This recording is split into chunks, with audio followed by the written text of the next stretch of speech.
This is a short video introducing some of the key terms and concepts of fractions. So we have a 2/3 here, and that is the same as writing 2 divided by 3. It's much neater to write as a fraction. This, of course, is the division sign, also referred to as the quotient sign. So these little dots here represent numbers. So instead of writing little dots, we've written a 2 1/3, and it means 2 divided by 3. So using a diagram, that is 2 out of a total of 3. So the numerator tells us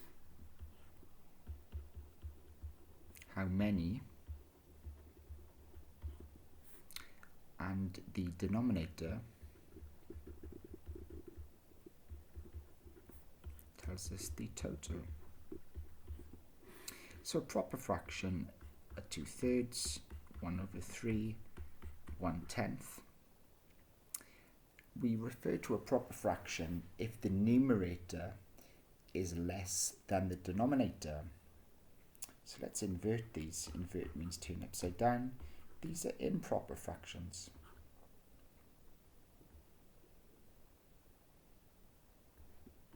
Just do 13/2 and 10/7. Mixed numerals, 1.5. This is 1.5. 2 1/3. So this is 1, 2, and 1/3. And I think that's all I want to say to introduce fractions. So let's have a look at some more key terms. Okay, this is good exercise. So have a look at some of the fractions on the left hand side and see if you can link them to the keywords on the right hand side. So I'm going to do mixed numeral. So where's my mixed numeral? Here it is. So pause the video and see if you can match the rest of these. Okay, hopefully you've done that now. So that is pointing to a numerator. Do we have a numerator? We do. This is pointing to a denominator. We have a denominator. Okay, so this here is an inequality sign, and this is a like fraction because the denominators are the same. This is an unlike fraction because the denominators are different. And this is a improper fraction because the numerator is bigger than the denominator. Okay, so let's look at these. So I'll do the first one. How many equal parts there are? So how many equal parts? So let's have a look at, say for instance, 2/3. So the denominator tells us how many equal parts there are. And pause the video and see if we can do the rest of them. Okay, so hopefully you've done that now. The second one is, are 2 or more fractions that are all equal?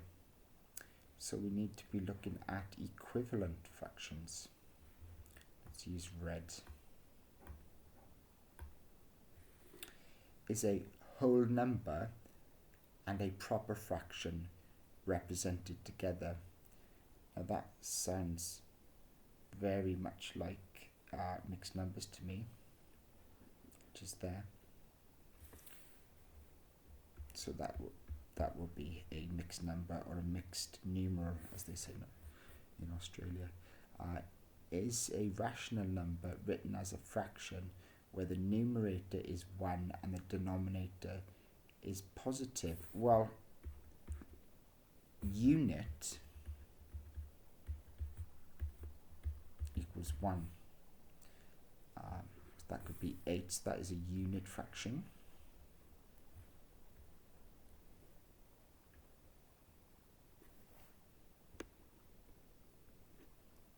Yikes, don't know what happened there.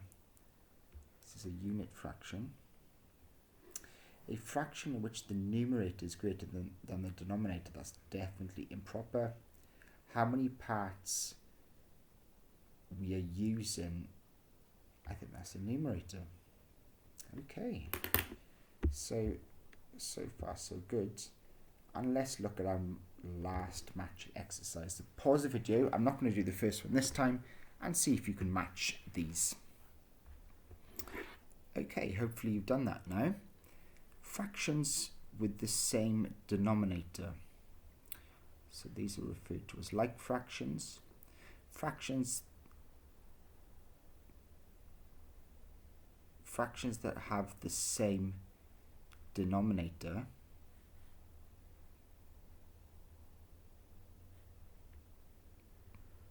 that is like fraction as well. The number at the top of the fraction is called the numerator.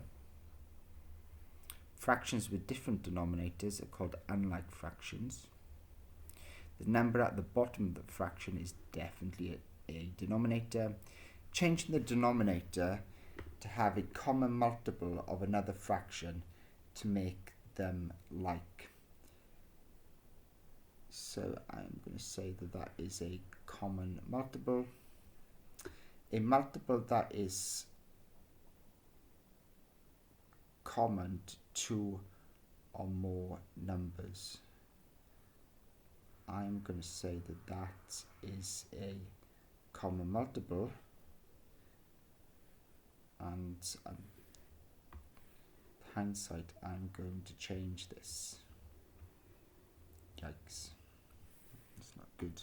Let's read those.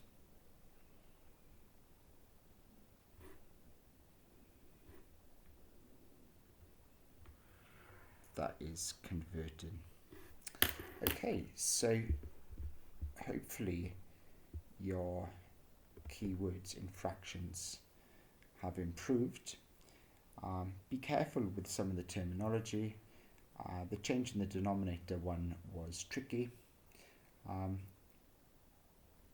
Make sure you read the literature associated with a question when it introduces a topic in a book. And the best way to learn keywords is to see them in context. Okay, so keep up the good work and keep on doing maths.